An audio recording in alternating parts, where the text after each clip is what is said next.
안녕하십니까. 매일 아침 조간신문의 주요 기사를 딱딱 풀어서 해석해드리는 조간 딱풀 3월 11일 금요일에 인사드립니다. 자, 정권 교체가 된 지 이틀째 날이죠. 여러 가지 정권이 지금 진보 정권에서 보수 정권으로 교체가 됐고, 또 선거 과정에서 여러 가지 일들이 있었고, 또 안에 내부에서 윤석열 캠프 내부에서도 논란이 있었고, 또 지금 대통령직 인수위원회 구성해야 되고 여러 가지 지금 뉴스들이 쏟아져 나오고 있습니다.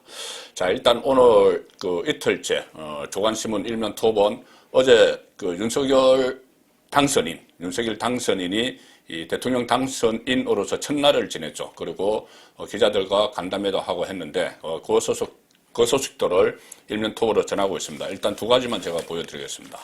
조선일보 보시면은 통합, 협치하라는 국민 뜻 따르겠다.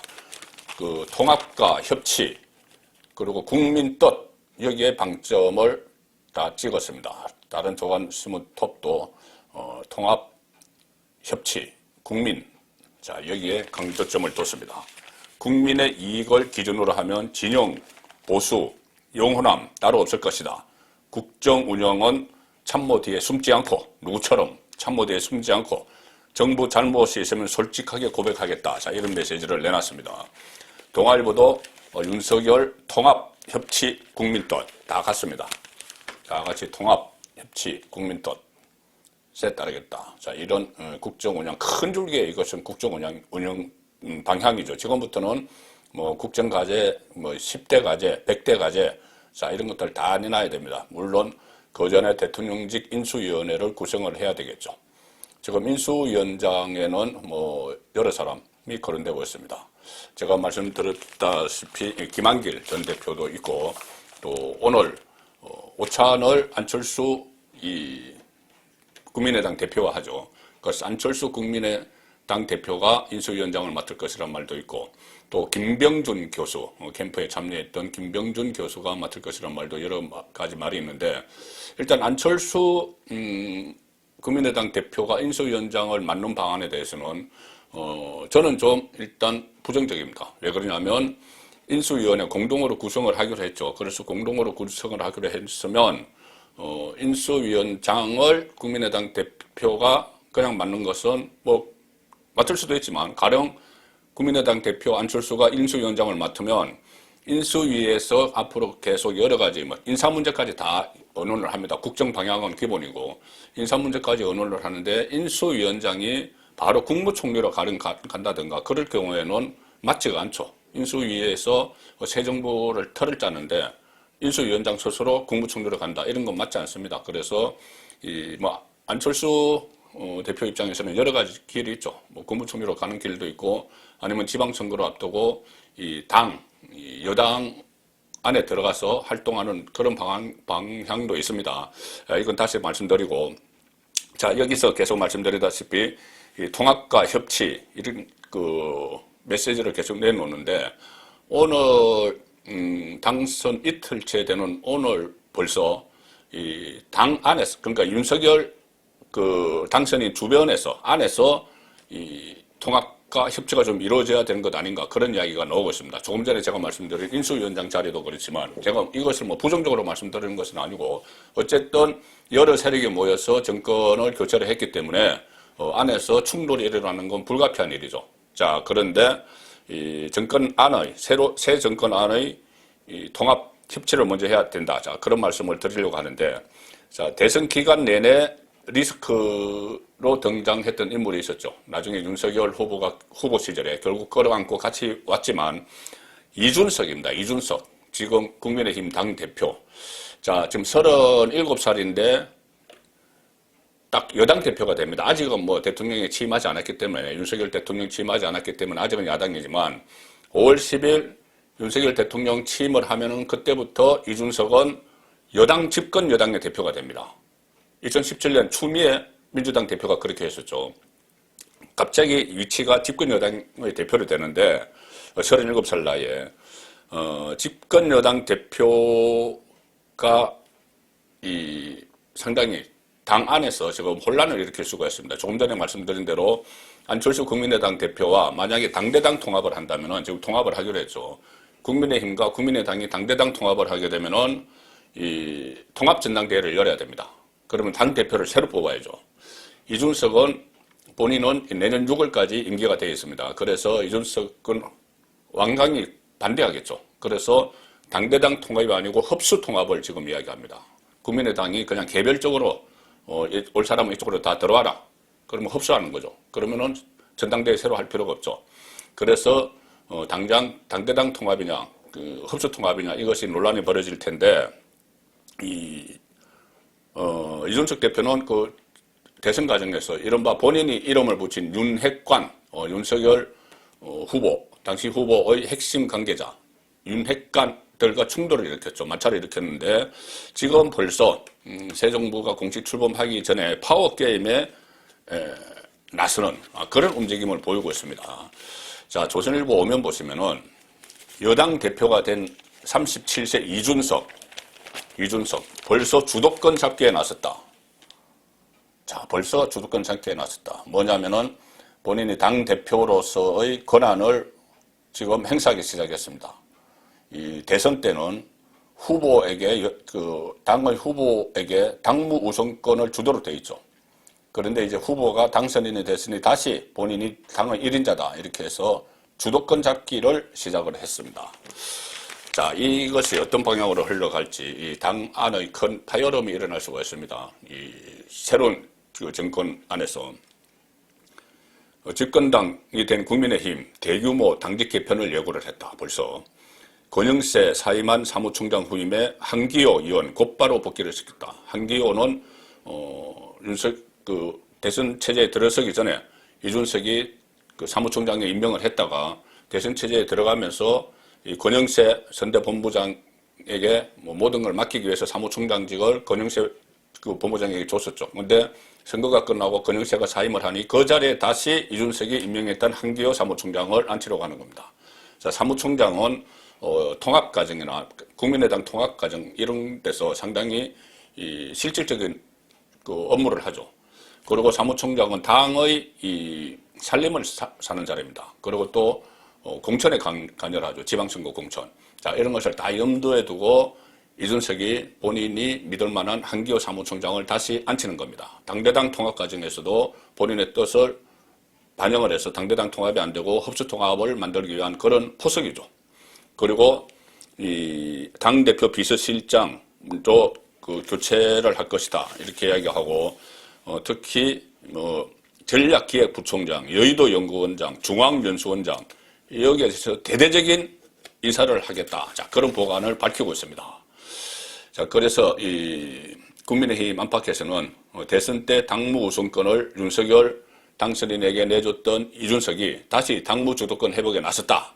자, 이런 이야기가 나오는데 또 윤석열 당선인이 어제 이런 이야기를 했죠. 선대본부 해단식에서 대통령이 된 저는 모든 공무원을 지휘하는 입장이기 때문에 당의 사무, 여당의 사무와 정치에는 관여할 수 없다. 이러면서 당정 분리를 강조를 했습니다.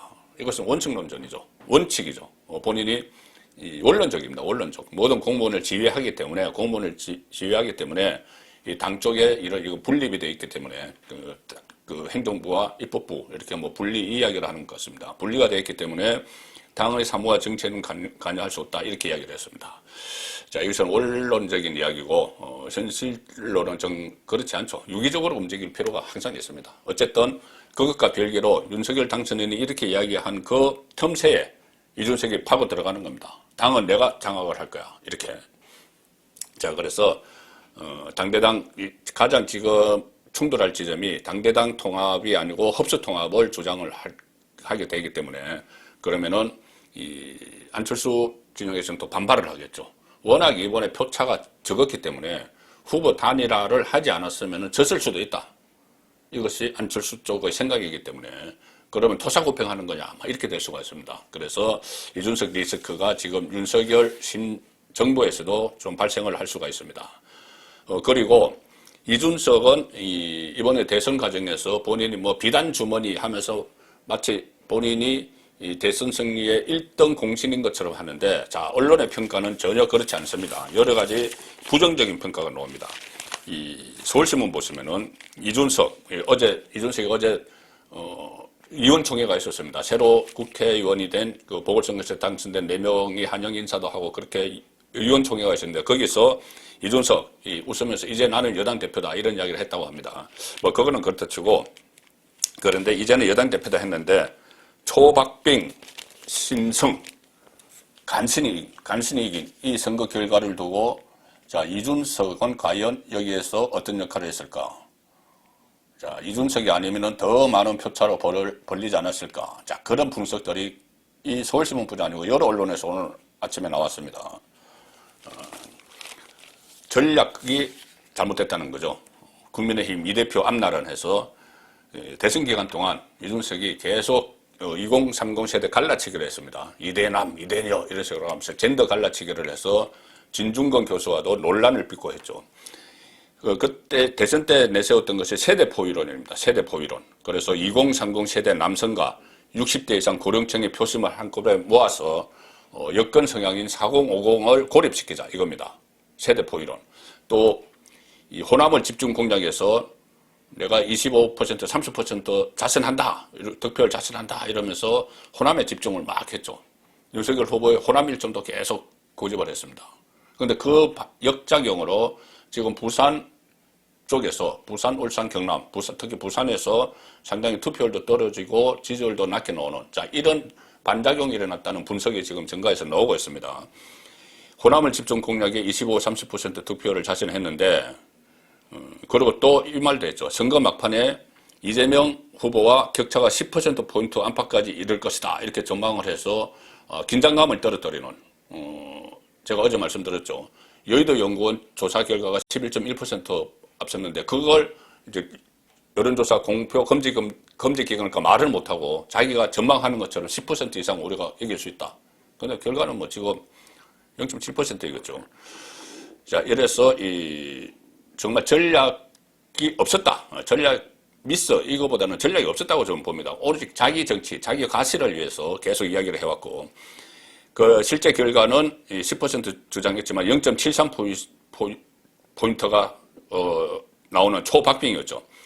특히 일단 전체 집계는 안 나오지만 출구조사 결과에 따르면은 본인이 그렇게 이야기한 20대 이하 남성에서는 이재명을 58대 36으로 앞섰지만 20대 여성에서는 58대 33으로 완전히 뒤졌기 때문에 이대남 이렇게 막 했는데 그것이 전략적인 구애가 제로섬 양쪽이 거의 제로섬이 되어버렸다는 겁니다.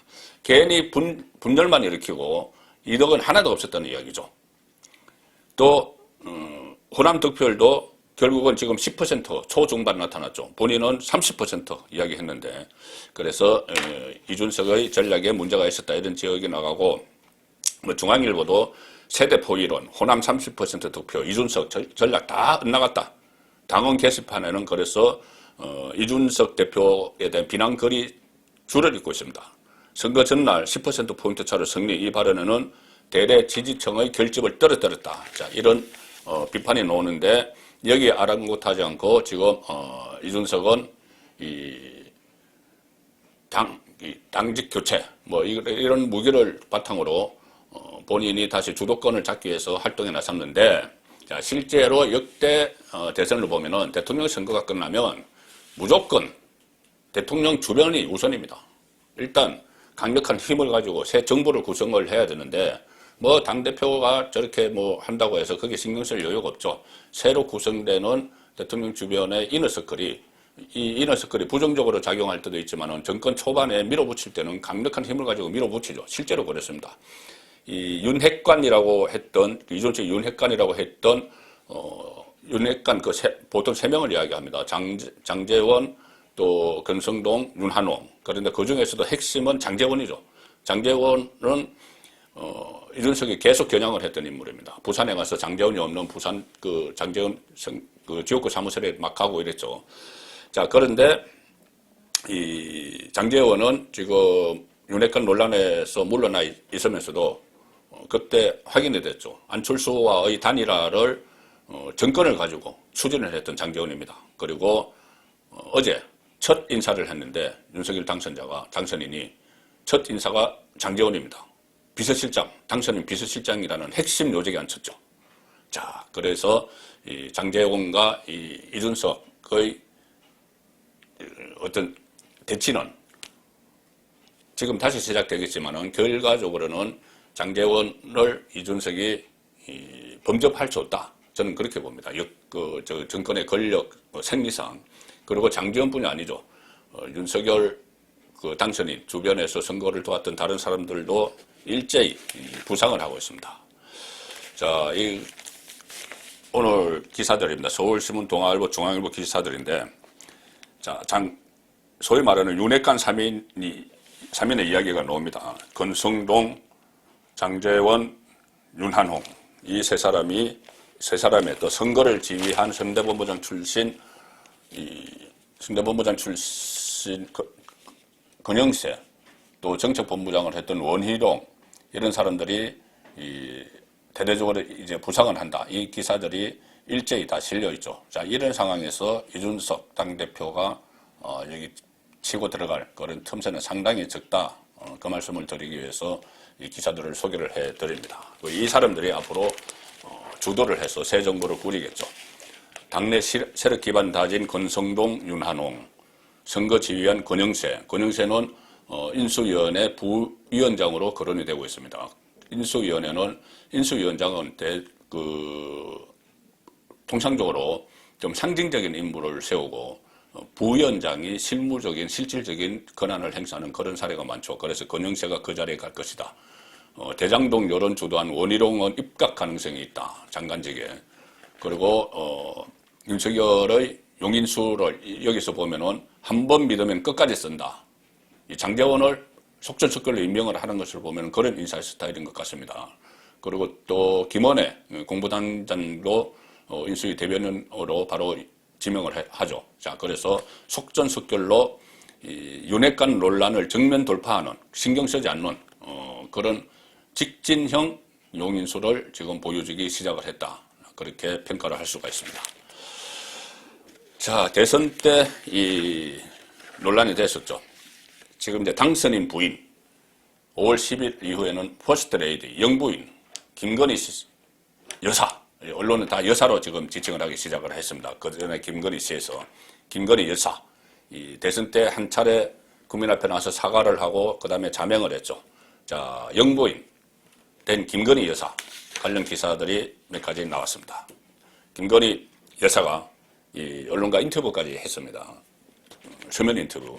자, 국민일보와도 통화를 했고요. 대통령 국정 전념할 수 있는 환경을 조성하겠다. 그리고 소외계층 문제도 함께 고민하겠다. 그 옆에 작은 사진은 김건희 여사가 초등학교 때 찍은 사진도 같이 게재를 했습니다. 그래서 인생 스토리까지 국민일보는 다루고 있죠. 퍼스트레이디 김건희 이렇게 해서 국민일보 통화에서 대통령이 국정에 전념할 수 있는 환경을 만드는 것이 대통령 배우자의 최우선 역할이라고 생각한다. 이렇게 이야기했습니다. 그리고 다만 여건이 허락한다면 정부의 손길이 미쳐 닿지 못한 소외계층이나 성장의 그늘에 계신 분들의 문제를 함께 고민해 나갈 것이다. 이렇게 이야기를 했고요. 이것은 대통령 내조를 최우선으로 하되 퍼스트레이디로서 대통령이 미처 관심을 두지 못하는 사각지대에 관심을 갖겠다는 뜻을 밝힌 것이다. 이렇게 해석을 합니다. 자, 그런데 윤석열 당선인은 대선 후보 때 영부인의 의전을 담당하는 청와대 제2부속실 기능을 없애겠다고 이야기를 했었죠. 자, 그렇지만 이 전문가들은 선진국 추세에 발맞춰 현대적 영부인의 역할을 재정립해야 한다. 자, 이 문제도 인수위 차원에서부터 거론이 될 것 같습니다. 중앙일보와는 서면 인터뷰를 했습니다. 대선 날 중앙일보와 서면 인터뷰를 했는데 새 퍼스트레이디 김건희 남편 국정에 전념할 수 있도록 내조하겠다. 남편 국정에 전념할 수 있도록 내조하는 영부인이 되겠다. 대통령 배우자가 되겠다. 영부인이라는 표현을 쓰지 않겠다고 했습니다. 자, 중앙일보에 이 인터뷰 기사가 난 것을 보니 이 김정숙 씨에 대해서 문재인 대통령 부인 김정숙 씨에 대해서 버킷리스트 기사를 쓴 게 중앙일보였죠. 임기 5년 동안 가고 싶은 세계 여러 곳 명소들을 가보고 싶다. 그런 버킷리스트를 채우고 있는 것 아니냐. 그런 기사들을 쓴 것도 중앙일보였습니다.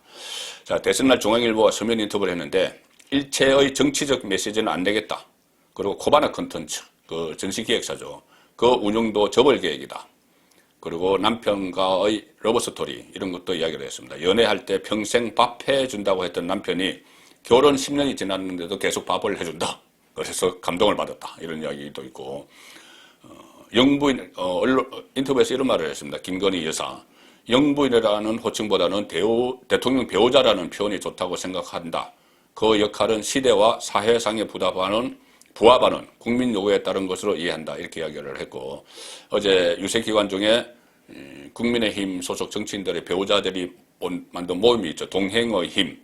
그 모임을 주도한 의원이 대구의 양금희 의원입니다. 그래서 양금희 의원을 통해서 동행의 힘 관계자들에게 일일이 또 김건희 여사가 손편지를 보냈다. 자, 이런 기사도 들어가 있습니다.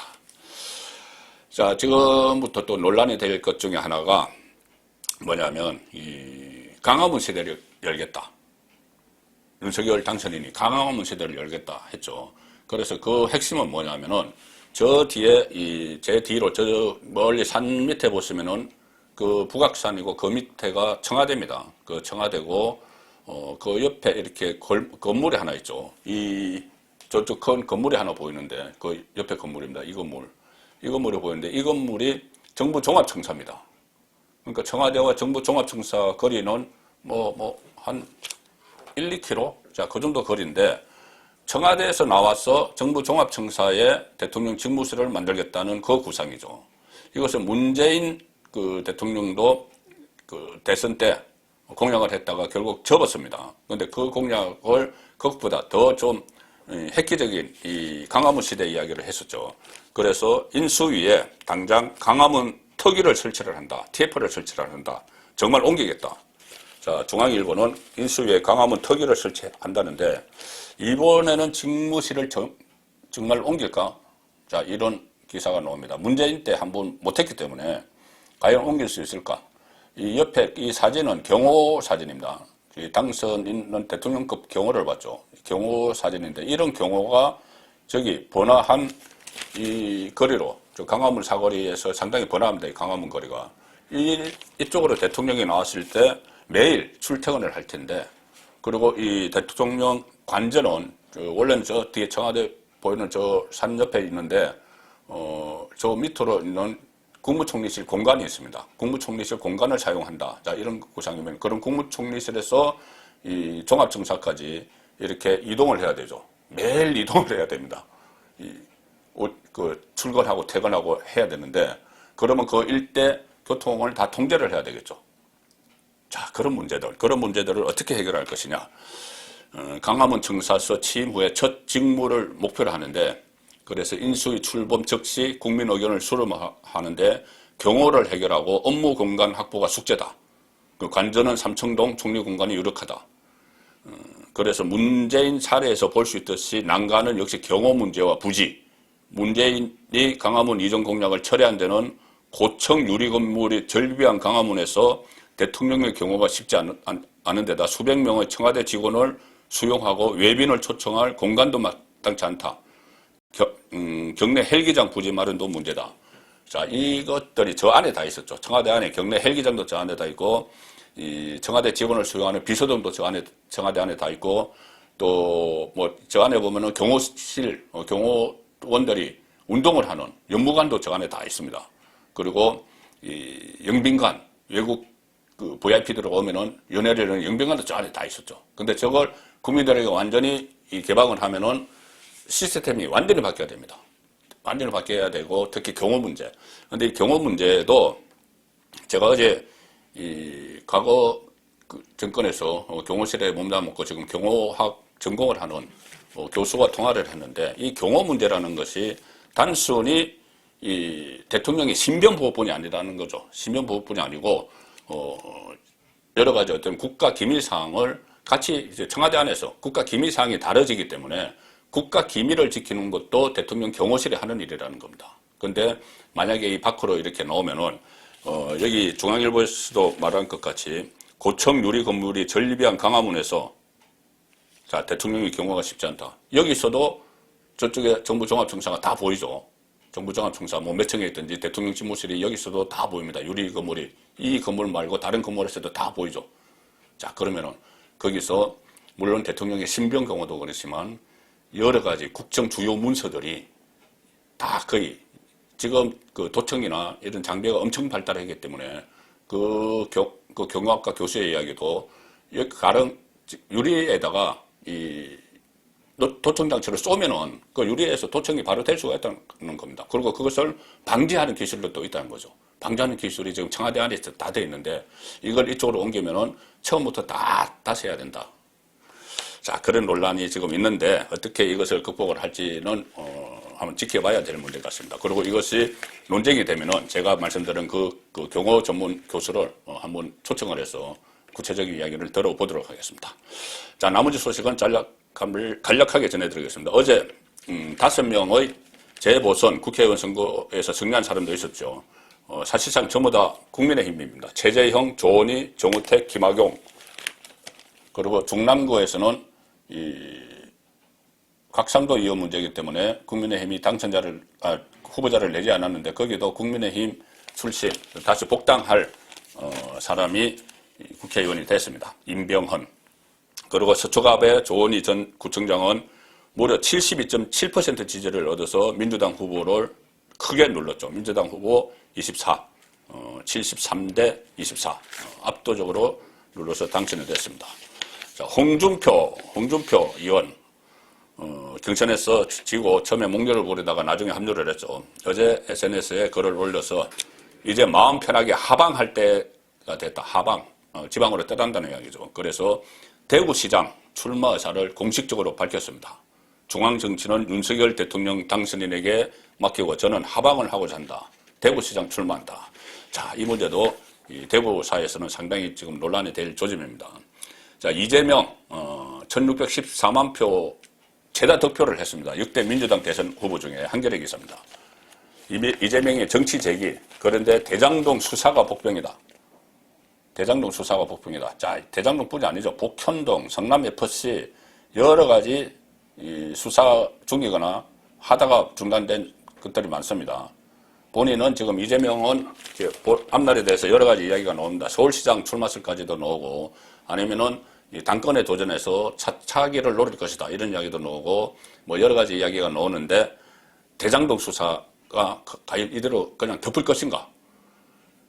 대선 선거 직전에 여러 가지 이야기가 나왔죠. 변호사비 대납 의혹부터 해서 뭐 대법원 전부 다 로비 해놨다. 이런 녹음 파일까지 막 나왔습니다. 모든 책임은 후보에게 있다. 이렇게 이재명이 이야기를 했지만은 일단은 당내에서는 선전했다. 분위기가 강하다. 역대 민주당 대선 후보 중에 최다 득표를 했기 때문에. 그런데 대장동 등 수사 향방이 운신을 좌우할 거다. 새 정부 어떻게 하느냐도 관건이다. 일부에서는 2년 뒤에 총선에 출마할 것이다. 이런 전망도 나옵니다. 자, 그런데 윤석열 당선인과 같이 권력 수사를 하다가 자천됐던 인물들이 있죠. 그 인물들이 돌아오면 대장동 수사가 강하게 시작될 수 있습니다. 자, 동아일보 기사입니다. 조국 사퇴 후 변방을 돌았던 윤석열 사단이 돌아온다. 대장동 수사 재개 주목. 자, 윤석열 사단 전부 뭐 제주도로 부산으로 대전으로 다 자천됐던 인물들이죠. 자, 이 사람들이 일단 아직은 검찰총장은 친문의 김호수지만 이 사람들이 이제 정권이 바뀌었으니 속속 핵심 부서로 돌아올 수 있다. 특히 윤석열 후보가 독립운동가 역할을 했다고 빗댔던 한동훈 검사장 지금 사법연수원 부원장으로 자청돼 있죠. 한동훈이 어디로 갈 것이냐. 뭐 서울중앙지검장 이야기도 그때 윤석열 후보가 그냥 비유 삼아서 했는데, 자, 어쨌든 이런 사람들 이두봉, 박찬호 이런 사람들이 돌아오면은 대장동 수사가 다시 재개될 가능성이 높습니다. 그리고 백현동 변호사비 대납 의혹, 성남FC 후원금, 새 정부 출범 후 수사가 본격화될 수 있다. 자, 그러면은 이재명의 뭐 본인은 지금 뭐 차기 대선, 뭐 국회의원 총선, 또 뭐 서울시장 이렇게 여러 가지를 검토를 하고 있지만 그것이 제대로 안 될 가능성이 높죠. 자, 민주당은 지금 송영길 대표와 최고위원들이 총사퇴를 했고 원내대표인 윤호중 비대위 체제로 들어갔습니다. 오늘 마지막 전해드릴 소식은 심상정 정의당 후보입니다. 지금 그러니까 진보 성향의 사이트 여기에서는 심상정을 공격하고 비난하는 글이 폭주하고 있습니다. 왜 그러냐? 심상정이 그냥 후보를 접고 이재명과 단일화했으면은 이재명이 이겼을 거다 이 이야기죠. 자, 24만 7,077표 차이가 났는데 심상정이 대선에서 얻은 표가 80만 3,358표이기 때문에 심상정이 중간에 드롭했으면은 이재명이 이기지 않았겠느냐 뭐 이러면서 집중적으로 지금 심상정을 공격을 하고 있습니다. 자, 근데 정의당 지지자들은 심상정에게 후원금을 쏟아내고 있다고 합니다. 정의당은 정의당대로의 가치가 있는 것이죠. 그것을 이재명의 논리로 보고 이렇게 융단 폭격을 가하는 겁니다. 조간 딱풀이었습니다.